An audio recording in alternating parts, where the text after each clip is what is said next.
Olá, galerinha. Aqui quem fala é o professor Santiago, de Educação Física. Essa aula está sendo gravada para a segunda série do ensino médio. Na aula anterior, nós falamos bastante sobre cultura corporal do movimento e práticas corporais. E hoje vamos dar continuidade falando sobre as práticas corporais na prática, tá? Para tanto, nós vamos fazer uma breve revisão do conceito do que era, as práticas corporais e do que era a cultura corporal do movimento. Vamos relembrar o que vimos sobre as práticas corporais na aula passada? É de fundamental importância a gente relembrar do conteúdo, galerinha, para conseguir dar continuidade às práticas corporais que iremos vivenciar na aula de hoje, tá? São movimentos realizados ao nível corporal e que constituem-se como manifestações culturais. Elas possuem caráter lúdico, tais como os jogos, as danças, ginásticas, esportes, artes marciais, acrobacias, entre outras práticas sociais. Então, galerinha, olha só, para a gente gravar de vez e não esquecer mais, dentro da educação física, a gente trabalha muito com dois conceitos, que é a cultura corporal do movimento e práticas corporais. Professor, é a mesma coisa? Não é a mesma coisa, mas andam lado a lado. Por exemplo, quando eu falo em práticas corporais são todas essas práticas que tiram o teu corpo do estágio de repouso, que tenha caráter lúdico, conforme você pode ver no slide, e o professor trouxe exemplos. Jogos são práticas corporais, danças são práticas corporais, ginásticas e esportes são práticas corporais, as lutas.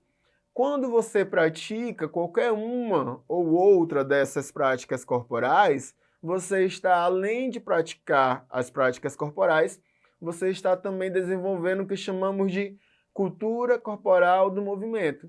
De que forma, professor? Simples, através do movimento realizado nessas modalidades. Por exemplo, quando eu falo em jogos, vamos pensar aqui numa brincadeira aí, na amarelinha. A amarelinha é uma prática corporal? É. Ela é um jogo, ela é uma brincadeira, então ela é sim uma prática corporal. Quando você pratica amarelinha, a primeira coisa que você vai fazer, você vai desenhar ali no chão, você vai riscar, o campo da amarelinha. Você vai colocar lá os quadradinhos, as casinhas, do 1 até o 10. Tem algumas pessoas que ainda acrescentam, o sol, a lua, o céu, o inferno, enfim.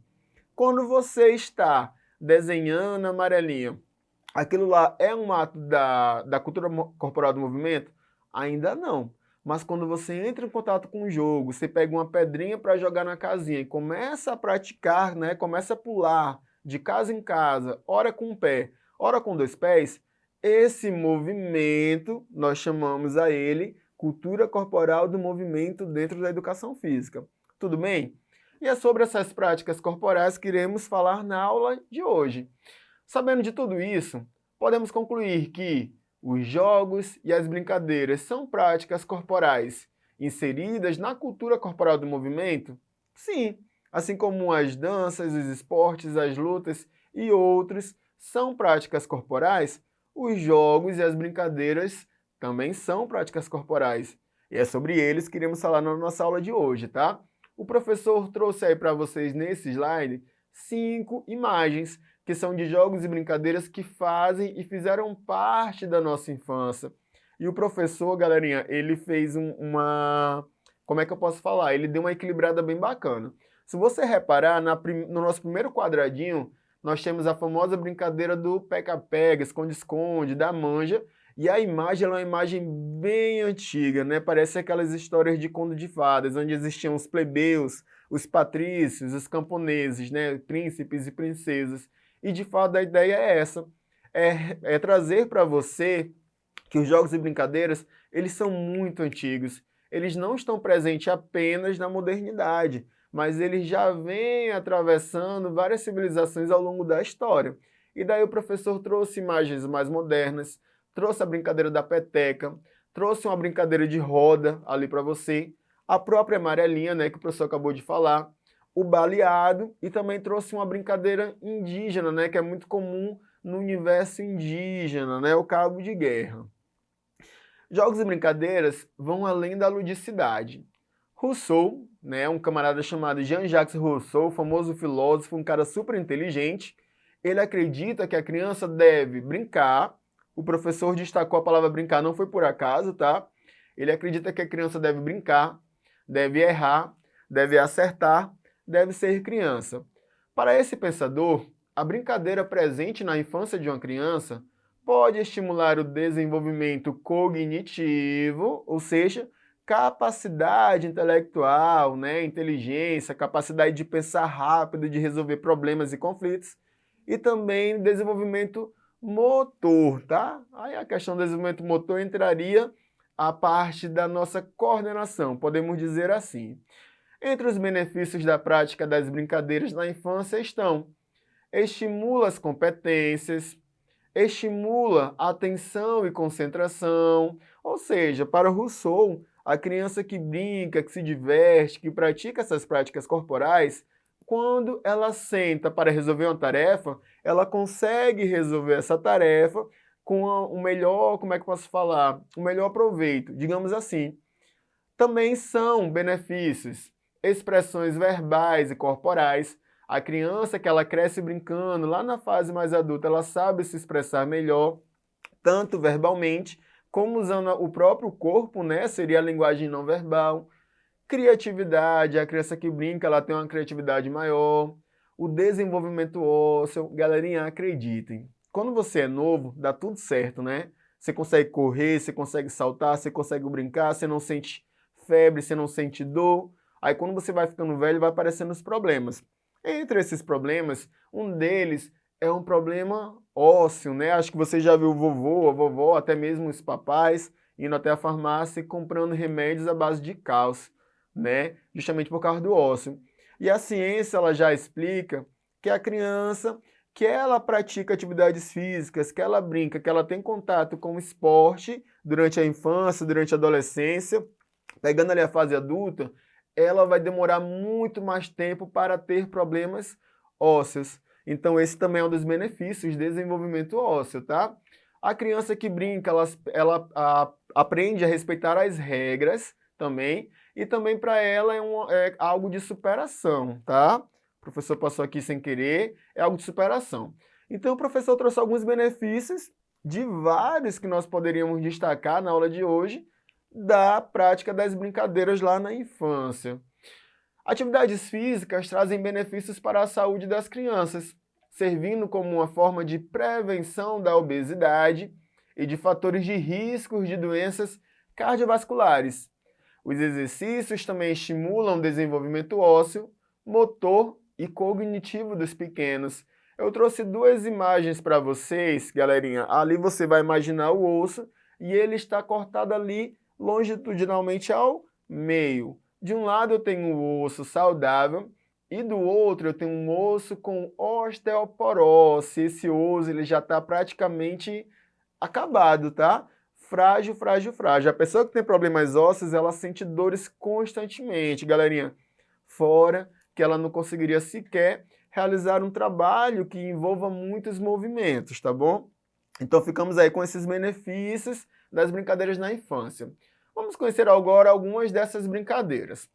Essa primeira brincadeira aí é a famosa amarelinha, né? Essa amarelinha da imagem está indo do número 1 ao 10. Você consegue ver ali duas crianças, aparentemente é uma mocinha e um rapaz. E ela está fazendo a brincadeira da amarelinha. O que nós sabemos sobre ela?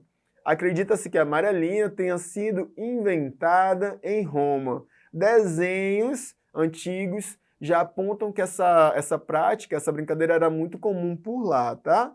E daí a brincadeira da amarelinha ela vai mudar de região para região. Tem gente que vai até o 10, tem gente que depois que chega ali no 8, 9, coloca o céu, coloca o inferno, o sol e a lua, tá? Isso varia muito, mas no geral o objetivo é o mesmo. A outra brincadeira é a cabra cega.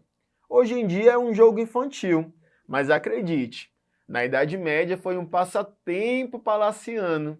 Neste jogo é necessário apenas uma venda para tapar os olhos da pessoa que fará o papel de cabra cega. Sua origem é proveniente da China. E daí ali o comum, né, quem for a cabra cega vendo os olhos, alguém vai lá e roda, roda, roda a cabra cega. Depois a cabra cega, de olhos ainda vendados e um pouquinho tonta, tem que sair procurando os demais. A partir do momento que ela pega alguém, essa pessoa passa a ser a cabra cega, tá? E ela troca de lugar com a pessoa que ela pegar. Próximo é o cabo de guerra. Cabo de guerra, também conhecido por jogos da corda, é uma atividade esportiva que envolve força, na qual duas equipes disputam entre si um teste da mesma.